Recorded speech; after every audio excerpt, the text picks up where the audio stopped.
இயேசு மிகவும் நல்லவர் என்று சொல்வதில் நான் மிகுந்த மகிழ்ச்சி அடைகின்றேன். பிந்தின ஆலயத்தின் மகிமை பெரிதாயிருக்கும்.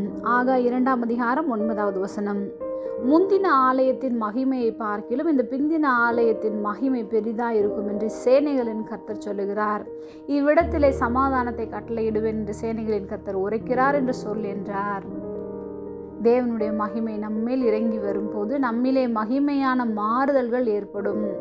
பவுல் முதலிலே சவுல் என்ற வாலிபனாக சபைகளை நிர்மூலமாக்குகிறவனாக இருந்தான். ஒரு நாள் தமஸ்கு வீதியில் தேவனுடைய மகிமை அவனை சந்தித்தது. ஒளி அவன் மேல் வீசியது. தரையிலே விழுந்தான். அதன் பின்பு அவனுடைய வாழ்க்கை மிகவும் மகிமையானதாய் மாறிவிட்டது. இன்று நம்முடைய வாழ்க்கையிலும் மகிமையான மாறுதல்கள் உண்டாகும். அவருடைய சமூகத்தில் அமர்ந்திருந்து ஆவியில் நிறைந்து ஜெபிப்போம். அப்பொழுது முந்தின ஆலயத்தின் மகிமையை பார்க்கிலும் இந்த பிந்தின ஆலயத்தின் மகிமை பெரிதாயிருக்கும். சமாதானத்தையும் கட்டளையிடுவார். ஜெபம்.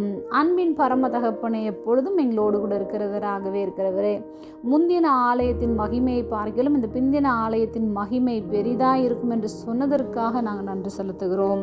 இயேசுவின் நாமத்தில் பிதாவே, ஆமென்.